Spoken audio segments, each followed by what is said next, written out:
If I had known the last time I kissed my wife would be the end of our story, or rather the end of who she was, I would have held her longer. I would have begged her not to leave the house that day. But love is trusting, isn't it? And trust, when misplaced, can be a curse. If you're listening, maybe you'll learn from my mistake. But I pray you never find out what it's like to kiss someone you love, only to realize later that their lips weren't theirs at all. Diane and I had what most people would call a perfect life. Our mornings were slow and warm, filled with the soft rustle of newspapers and the hum of coffee brewing. She loved gardening, and I loved watching her in the sunlight, her hands gently brushing through the lavender she insisted on planting every spring. We lived in a quiet neighborhood, the kind of place where everyone waved but never pried. Our house sat at the end of a cul-de-sac, surrounded by tall oak trees that whispered in the breeze. It felt safe. We felt safe. I didn't think much of it when Diane started waking up in the middle of the night, staring out the bedroom window. She said she'd been having strange dreams, nothing specific, just a sense of something watching her, calling her. It's probably stress, I told her. Work's been rough on both of us. She nodded, but her eyes lingered on the moon longer than I liked. There were other signs, less, of course. Little things I didn't pay attention to back then. She stopped playing music while she cooked, something she'd done every evening since we moved in together. Her laughter came less easily. And then there was the way she stared at people, like she was looking through them, not at them. But none of it seemed urgent. None of it seemed like a warning. It was a Friday night, and it had been raining all day. Diane had planned to visit her sister across town. A quick drive, she said. I offered to take her, but she waved me off with a laugh. I'm a big girl, Mark, she teased, grabbing her keys. I'll be back before you even miss me. The last thing I saw was her smile, framed by the glow of the porch light. The rain swallowed her car's taillights, and then she was gone. The call came less than an hour later. I still hear the voice of the officer, calm and clinical, telling me there'd been an accident, telling me she didn't suffer. But that's not what you think about in moments like that. What I remember is the sound of rain hammering against the windows as I stared at the phone in my hand, trying to make sense of words that felt unreal. At the hospital, they let me see her. She looked untouched, like she could have opened her eyes at any moment and smiled at me. But her skin was cold and her lips were too pale. I kissed her forehead and told myself she was just sleeping. I whispered to her to come back to me, even as they gently led me away. The house was unbearable after the funeral. Every room held a piece of her. Her favorite mug on the counter, her sweater draped over the back of the couch, the scent of her lavender lotion lingering in the bathroom. Nights were the worst. I'd wake up reaching for her, only to find her side of the bed empty and cold. I stopped eating, stopped answering calls. People came by at first, offering casseroles and condolences, but I couldn't stand their pity. I wanted Diane, only Diane. I talked to her sometimes, quietly, when the loneliness became too much. If you can hear me, I'd say, just give me a sign. Let me know you're still here. One night, I thought I felt her. I woke up to the faintest scent of lavender, so strong it made my chest ache. The air felt heavy, electric. I sat up, heart pounding, but the room was empty. Still, I whispered, I love you, Diane. I always will. That's when I heard it, a soft, almost imperceptible reply. I know. The days blurred into weeks, and the weight of her absence pressed harder with each passing moment. I started avoiding the living room because it felt too alive with her memory, too full of the ghost of who we were. I kept the porch light on every night. Maybe it was habit or maybe it was hope. I told myself it was for me, not for her, not for the impossible. But deep down, I was lying. Then came the night I stopped lying. It was late, well past midnight, and the rain had returned, tapping against the windows like tiny, insistent fingers. I was in the kitchen nursing a glass of whiskey when I heard it, a knock at the door. It was soft at first, almost hesitant, but it grew louder, more insistent. My first thought was that it was a neighbor, maybe someone needing help. But when I opened the door, the air froze in my lungs. She was standing there, Diane. Her hair was wet, clinging to her face, but she looked perfect. Not like someone who'd been in an accident, not like someone who'd been buried. She smiled at me, her lips fuller and rosier than I remembered. and said, "Mark, I'm home." I don't remember how long I stood there, staring at her. The world felt like it had tilted sideways, like nothing made sense. But then she stepped forward into the light, and suddenly, everything else disappeared. I pulled her into my arms, trembling, crying, whispering her name over and over. She felt solid, real, warm.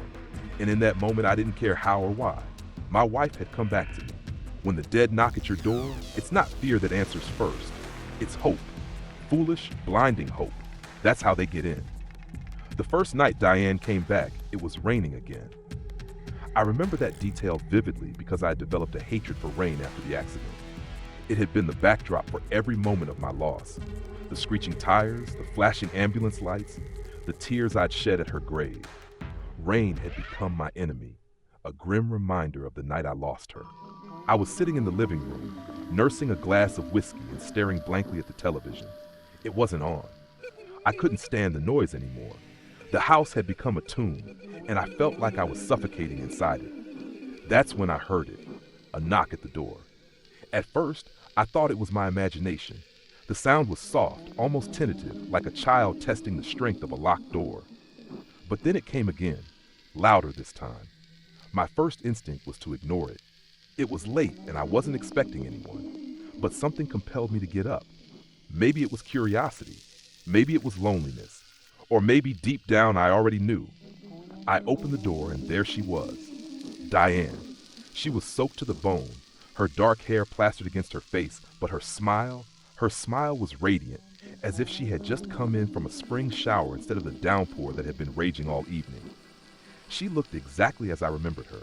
No, better than I remembered. Her eyes sparkled in the dim porch light, and her skin seemed to glow even in the rain. I froze. My mind was a whirlpool of disbelief, confusion, and something I can only describe as awe. My throat tightened, and for a moment I couldn't speak. "Mark," she said, her voice soft but clear, cutting through the rain like a lifeline. "I'm home." I don't remember inviting her in. I don't remember speaking at all. One moment she was on the porch, and the next, she was standing in the living room, dripping water onto the hardwood floor. The air around her was different, charged, almost electric. It felt like standing too close to a storm. My heart was pounding so hard I could hear it in my ears, but she seemed perfectly calm, perfectly composed. You're here," I finally managed to say, my voice barely above a whisper. She smiled again, that same radiant, almost otherworldly smile, and stepped closer. "Of course I'm here. Where else would I be?" I wanted to question her. I wanted to demand answers. How was this possible? Where had she been? But none of those words came. Instead, I reached out and touched her arm, half expecting my hand to pass through her like smoke. But she was solid, warm, real. And just like that, my disbelief crumbled. The next few hours passed in a haze. We sat together on the couch, her hand in mine, as I asked her questions I barely remember now. She told me she didn't know what had happened, that she had woken up somewhere far away and had spent all this time trying to get back to me. Her words were vague, but I didn't push. I didn't care about the how or the why. She was here, and that was all that mattered. The only thing that struck me as odd, though I brushed it aside at the time, was her demeanor.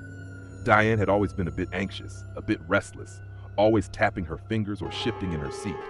But now, she was still, almost unnaturally so.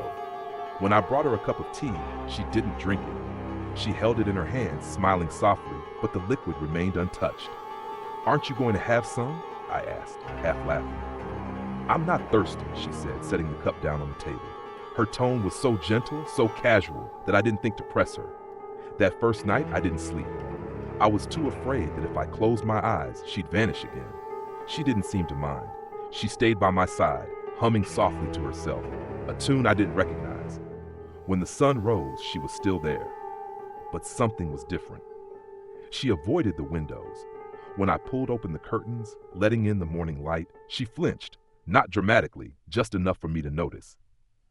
"Are you okay?" I asked, frowning. "It's too bright," she said quickly, shielding her eyes with one hand. "I think I just need to rest." It made sense, I supposed.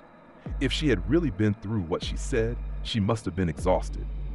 I drew the curtains again, and she smiled at me, grateful, almost relieved. The days that followed were strange, wonderful, but strange.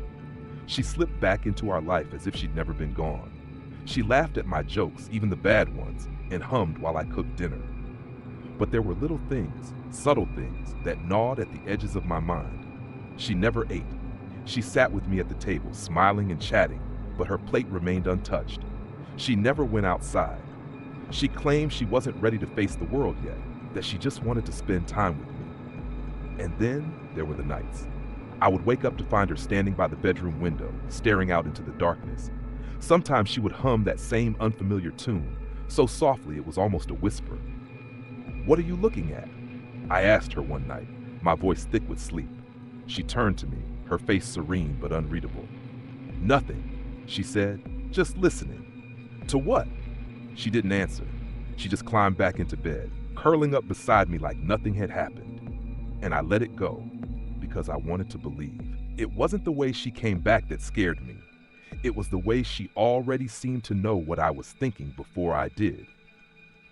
The first time I noticed something was wrong, it wasn't the whispers in the hallways or the way the air turned icy when she passed by. It was something smaller, something quieter. It was the way Diane looked at me while I slept. I'd woken up in the middle of the night, that strange feeling pulling me out of a dream. You know, the one where you're falling, except this time I didn't hit the ground. My heart pounded as I turned over, and there she was, sitting in the chair by the window, her silhouette lit faintly by the moonlight.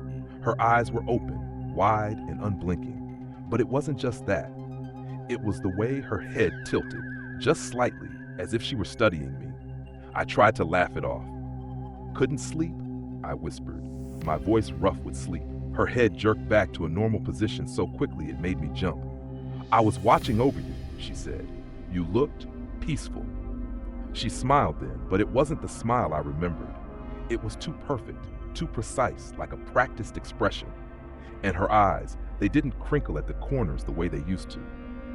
After that night, little things started to pile up, the way snow builds on branches until they're ready to snap. It was her laugh that first sent a shiver down my spine. Diane always had a warm, full laugh, the kind that could fill a room. But now, it was hollow. When I told her a joke one morning, her laughter echoed in a way that didn't match her expression. It felt like she was imitating something she'd heard, like a bird mimicking human speech. And then there were the predictions. It started innocently enough. One night, as we sat in the living room, she said, "Your phone's about to ring." I looked at her, confused, until the vibration hummed in my pocket a moment later. It was my mother calling.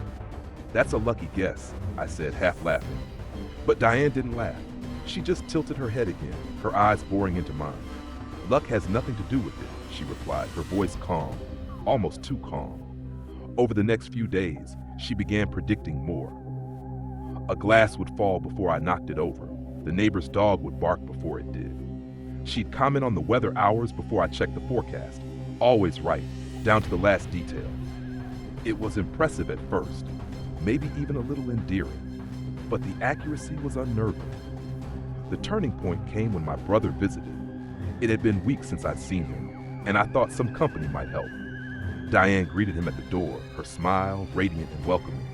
But within minutes, he grew pale, his usual easygoing demeanor replaced by something close to fear. He kept glancing at her, his brow furrowed, as though trying to figure out what was wrong. When she left the room to fetch drinks, he leaned in close to me. "There's something off about her," he whispered. I felt a wave of anger rise in me. "That's ridiculous," I snapped. "She's been through a lot. We both have." He shook his head. "No, it's more than that. It's like she's not the same person." Diane returned moments later, carrying a tray of coffee cups. My brother stared at her as she placed one in front of him. His hands trembled as he picked it up. 10 minutes later, he made an excuse and left.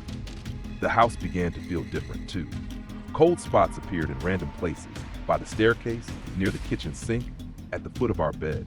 Sometimes late at night, I'd hear whispers, soft, indistinct murmurs that seemed to come from the walls themselves. At first I thought it was the wind, or maybe the creak of old pipes. But the whispers started to form patterns, phrases just on the edge of comprehension. And Diane seemed to thrive in the silence. She'd sit for hours, staring out the window, humming a tune I didn't recognize. It wasn't long before I realized I was losing touch with everyone. My calls never went through, texts went unanswered. When I tried to visit my mother, something always came up. A flat tire, a sudden storm, or Diane convincing me to stay home. "It's better this way." "So weird," she'd say, her voice soothing. "They wouldn't understand. They might try to take you from them." At the time, her words felt comforting, but looking back, they were a warning.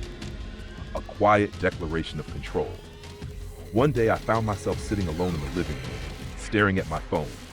My contacts list felt like a graveyard, each name a reminder of someone I drifted away from. "Maybe it's better this way," I murmured to myself. But the moment the words left my lips, I felt a chill run down my spine. It wasn't better. It wasn't right. And deep down, I knew it had everything to do with her. Have you ever looked into the eyes of someone you loved and seen something staring back at you that wasn't them? That question haunts me, even now. I didn't want to believe it at first. I told myself I was imagining things. Grief does strange things to the mind, I thought. But the truth was darker than I could have ever imagined. The realization started small, like a splinter working its way under my skin.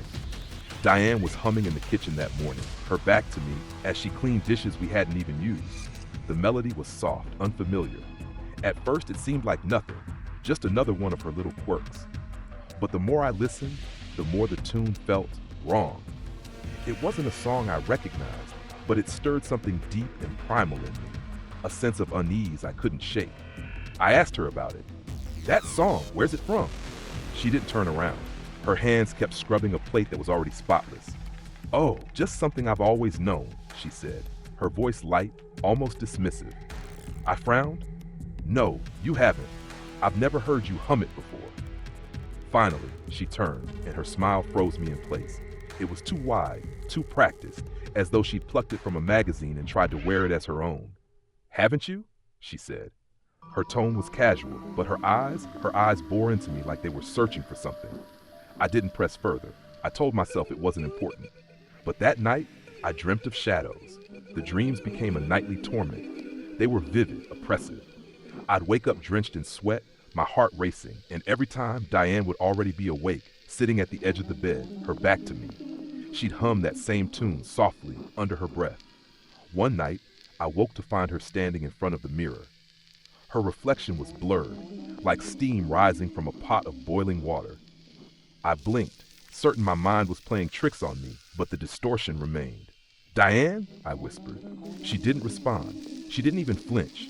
Her gaze stayed locked on her reflection, her head tilting slightly, like she was examining something. I swallowed hard. "What are you doing?" Finally, she turned, her face blank, devoid of the warmth I once knew. "Just thinking," she said. I didn't sleep the rest of the night. The next day, I searched for answers. I started with her things, the drawers, her purse, even the coat pockets she never used. It felt wrong, invasive, but I couldn't ignore the gnawing dread in my chest. In the bottom drawer of her nightstand, I found it, a book. Its cover was cracked, the leather faded and ancient, like it had seen centuries of hands before mine. The pages inside were filled with symbols, eerie, looping shapes that seemed to shift when I looked at them too long. And then there were the words, "Beware the mimic." That phrase was scrawled over and over in the margins between the symbols, even across the torn edges of the pages. My hands trembled as I flipped through the book. It wasn't just warnings. There were drawings, too, sketches of creatures with hollow eyes, elongated limbs, and mouths stretched into grotesque smiles. I slammed the book shut and shoved it back into the drawer. My pulse thundered in my ears. That evening, I couldn't look at Diane without my mind returning to those sketches. Her smiles, her movements, they felt rehearsed now, like she was playing a role. I waited until she went to bed, then retrieved the book again. This time, I studied it under the dim light of my office. One page caught my attention. It described a ritual, a way to reveal a mimic's true form. A mirror, salt, flame, 3 truths spoken aloud. The instructions were vague, cryptic, but I couldn't ignore them. The next night, as Diane slept, I crept into the bathroom. I placed a candle in front of the mirror and poured a ring of salt around me. The book said the mimic couldn't cross it. My hands shook as I lit the candle. Its flame flickered, casting shadows across the walls. I hesitated. What if I was wrong? What if this was all in my head? But then I remembered her reflection, the blurred edges, the way her gaze felt like it wasn't hers. I took a deep breath. "You're not Diane," I whispered, my voice barely audible. The flame sputtered. I swallowed hard and spoke louder. "You're not Diane." The shadows on the walls seemed to ripple, stretching like they were alive. "Show me what you are." The candle went out. The room plunged into darkness, but the mirror remained lit. A pale, sickly glow emanated from it, illuminating Diane's reflection. She was standing behind me, her face calm, serene. But the reflection, it wasn't calm at all. Her smile widened, impossibly so, splitting her face almost in half. Her eyes turned black, voids that seemed to pull the light from the room. "Why would you do that?" she whispered, her voice echoing around me, though her lips didn't move. I spun around, but she wasn't there. The air grew cold, biting, and I could feel her presence all around me. "You shouldn't have looked," her voice hissed, this time from the mirror itself. I grabbed the book, clutching it like a lifeline, and ran from the bathroom. The truth was undeniable now. This wasn't my wife. This was something else, something wearing her face, and it wanted something from me. It wasn't just her eerie behaviors, her hollow laughs, or her uncanny knowledge. It was the way she watched me, like a predator sizing up its prey. And now I was trapped in a house with her. When the person you love most in the world tells you, "You'll never leave me," you think it's a promise. But when she whispered those words to me, they weren't a promise. They were a threat. I don't know what terrified me more, that I was trapped in my own home with something pretending to be Diane, or that some part of me still wanted to believe it was really her. After discovering the book and witnessing her warped reflection, the walls of my reality began to close in. Every creak of the floorboards, every flicker of a shadow, every breath she took near me felt heavier, darker. But it wasn't until the first escape attempt that I realized how powerless I truly was. It was early morning, just before dawn. Diane, or whatever wore her face, was still asleep in our bed. I crept through the house, moving as silently as I could. My car keys were on the kitchen counter, just a few steps away. I could hear her soft breathing from the bedroom. It was too steady, too measured, like she wanted me to think she was still asleep. I grabbed the keys, my fingers trembling. As I turned toward the door, I froze. She was standing there, blocking the doorway. "Going somewhere?" she asked, her voice soft, almost playful. Her hair hung loose around her face, and her smile, God, that smile. It stretched too wide, her teeth gleaming like polished knives. "I just needed some air," I stammered, clutching the keys like they were a lifeline. Her head tilted just slightly. "Air? Outside? Without me?" I nodded, my throat dry. For a moment, she didn't move. Then in one smooth motion, she reached out and plucked the keys from my hand. Her grip was ice cold and her nails dug into my skin. "We don't need air," she said, her voice dropping an octave. "We have everything we need right here." I stumbled back as she stepped closer, her smile fading into something colder, hungrier. That night, I didn't sleep. I couldn't. Every time I closed my eyes, I imagined her standing over me, her face twisting into something monstrous. I waited until she went into the bathroom. The moment I heard the water running, I bolted for the front door. But when I flung it open, the world outside wasn't there. Instead of the familiar street, I saw darkness. A vast, endless void that seemed to stretch forever. The air was heavy, suffocating, like the house was floating in nothingness. Behind me, her voice echoed, "Did you think it would be that easy?" I turned, and there she was, standing in the hallway. Her eyes glowed faintly, like dying embers. "You can't leave," she said, stepping closer. "Not until I let you." I knew I couldn't do this alone. The book had mentioned entities like her, things that took the form of loved ones to feed on their victims. It also hinted at ways to fight back, but I needed help to decipher it. There was an old man in town, someone my mother used to talk about when I was a kid. They called him Ezra, the hermit. He was rumored to know things, dark things. I had no choice but to find him. The next time Diane left the room, I grabbed the book and slipped out the back door. Ezra lived in a crumbling cabin at the edge of the woods. The place reeked of mildew and smoke, and when he opened the door, his eyes narrowed at the sight of me. "You've seen it, haven't you?" he asked before I could say a word. I nodded, holding up the book. "I think it's in my house. It's pretending to be my wife." Ezra stepped aside, gesturing for me to enter.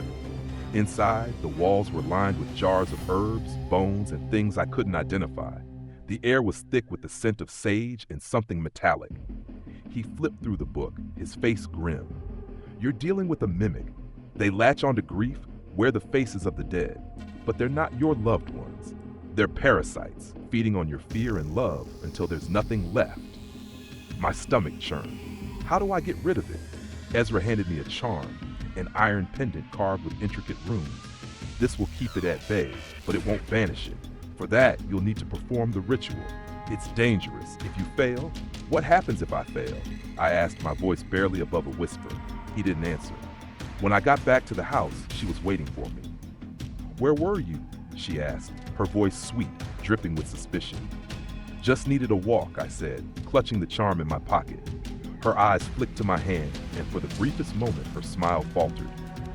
You shouldn't keep secrets from me, she said, stepping closer. Her voice was softer now, almost sad. Secrets make it hard to trust. I nodded, forcing a smile. You're right, no more secrets. That night, I prepared for the ritual. The book instructed me to draw a circle of salt, light a black candle, and speak 3 truths to the mimic's face. The truths had to be personal, painful, things that tied me to the real Diane. She found me in the living room, crouched over the circle. What are you doing? She asked, her voice sharp, suspicious. Just thinking, I said, repeating her own words. She stepped closer, her eyes narrowing. Thinking about what? I lit the candle. The flame flickered, casting jagged shadows across her face. About you, I said, standing tall. About what you really are. Her smile vanished. What are you talking about? She asked, her voice low and cold. I held the book in one hand, the charm in the other. You're not Diane. You never were. Her face twisted, her features warping into something grotesque. Her voice deepened, a guttural growl. You don't know what you're saying. Yes, I do, I said, my voice steady. Diane hated the rain, but you love walking in it. She was left-handed, but you're not. And Diane, my voice cracked. Diane would never hurt me. Her form began to melt, her skin rippling like water. Her smile stretched unnaturally wide, and her eyes glowed with an inhuman light. You think you can banish me? She hissed, lunging toward the circle. The charm in my hand burned hot, and I thrust it forward, chanting the words from the book. She screamed, a high, ear-piercing wail that shook the walls. Her body convulsed, twisting and writhing as the ritual took hold. For a moment, I thought I saw her, my Diane, her face filled with sadness and regret. Why couldn't you let me stay? She whispered. And then she was gone. I stood there, trembling, the house eerily silent. The charm was cold in my hand, and the candle's flame had burned out. But in the stillness, I swore I heard her voice, faint and echoing. You'll never leave me. I thought love could conquer anything. But that night, standing alone in the flickering shadows, I learned that some loves demand more than a heart can give. Some demand a soul. Her voice echoed down the hallway, calling my name in that sweet melodic tone I used to love. But now it was twisty, hollow, like wind rattling through a graveyard. The charm the old man had given me trembled in my hand, as though it could sense the darkness crawling closer. I clutched it tighter, feeling its edges bite into my palm. Come back to me, she whispered.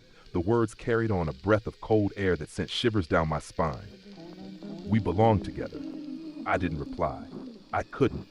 My throat was dry, and my legs felt like they were sinking into the floor. She emerged from the shadows, her form flickering like a candle in a storm. Her face was still Diane's, or at least it tried to be, but her smile was too wide, her eyes too black, and her movements unnatural. I had to remind myself, this wasn't her.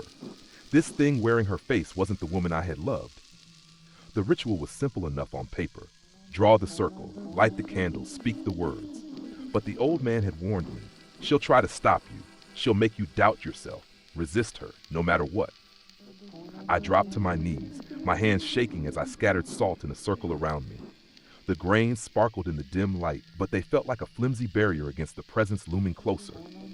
You don't have to do this, she said, her voice soft now, pleading. I came back for you. I love you. I hesitated. God help me. I hesitated. Her hand reached out, and for a moment it felt real, warm, familiar. The same hand I'd held during late-night movies, the hand that had wiped away my tears at her funeral. Stop, I whispered, more to myself than to her. Do you remember our first dance? She asked, stepping closer. How you tripped over your own feet and I laughed so hard I cried? I closed my eyes, the memory slicing through me like a blade. It was her favorite story. She told it 100 times, each retelling more vivid than the last. Please, she said, kneeling in front of me, her voice trembling. Don't send me away. I'll be good. I'll be better. We can be happy again. I opened my eyes and for a split second, she looked just like she used to. No shadows, no darkness, just Diane. My Diane. The charm in my hand flared with heat, jolting me back to reality. Her form shimmered, and for the briefest moment I saw what lay beneath the mask, a skeletal visage with hollow sockets where eyes should have been. Her teeth were jagged, dripping with something black and viscous. I gasped, scrambling back. Her smile returned, wider than ever. I almost had you, she hissed, her voice layered with something guttural and ancient. The candles flickered as I began the incantation, my voice shaky but steadying with each word. She howled, a sound that shook the walls and rattled the windows. The house seemed to shift around me, the air growing heavy with the stench of decay. Stop this, she screamed, her form distorting and stretching like a shadow under a broken light. You don't know what you're doing. I do, I said, my voice breaking. I'm sending you back. She lunged at me, her hands clawing at the air, but the salt barrier flared with light, forcing her back. Her screams turned into a cacophony of voices, men, women, children, all crying out in anguish.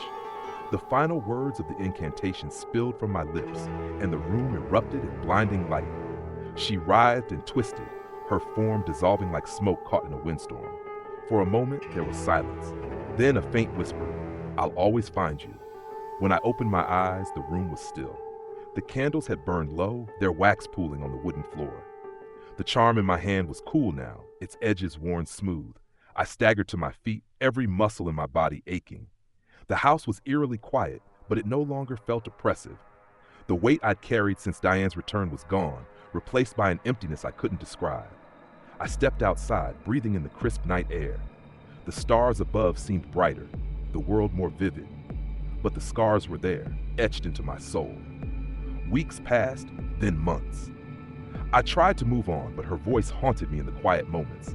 Sometimes I swore I saw her reflection in windows or heard her laughter carried on the wind. One night, as I sat alone in the house, a knock echoed through the silence. My blood ran cold. I didn't move, didn't breathe. And then, from the other side of the door, a familiar voice. It's me. I've come back. I don't know if she's truly gone or if she ever will be. Love, they say, is eternal. But so it seems, is terror. So I ask you, what would you do if someone you love came back to you but wasn't quite the same?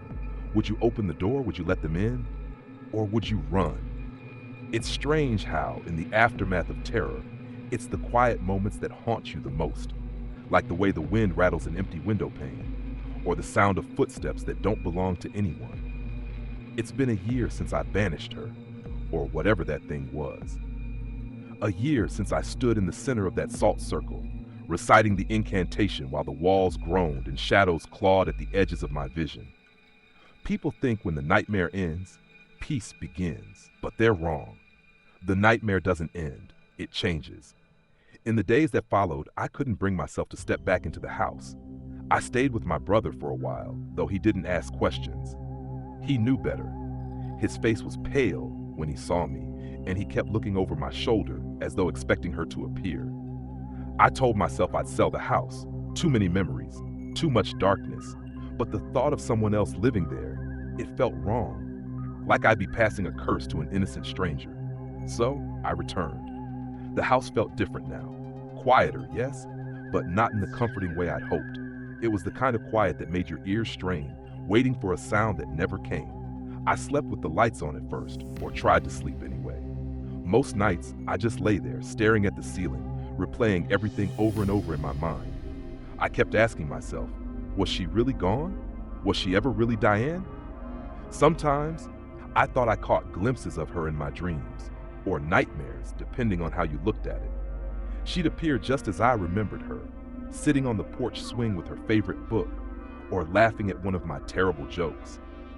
But then her face would twist, her eyes darkening, her mouth opening just a little too wide. I woke up screaming more times than I care to admit. One night, I decided to go through her things. I don't know why. Maybe I thought it would bring me closure, or maybe I was just torturing myself. Her clothes still smelled faintly of lavender, the scent clinging stubbornly despite the months that had passed. I found her wedding dress, neatly folded at the back of the closet, and it broke me. I sat there on the floor, clutching the fabric, and for the first time in months, I let myself cry. That's when I heard it. Soft, faint, laughter. At first, I thought it was in my head, but then it came again, clearer this time. It was her laugh, the one that used to make me forget everything else in the world.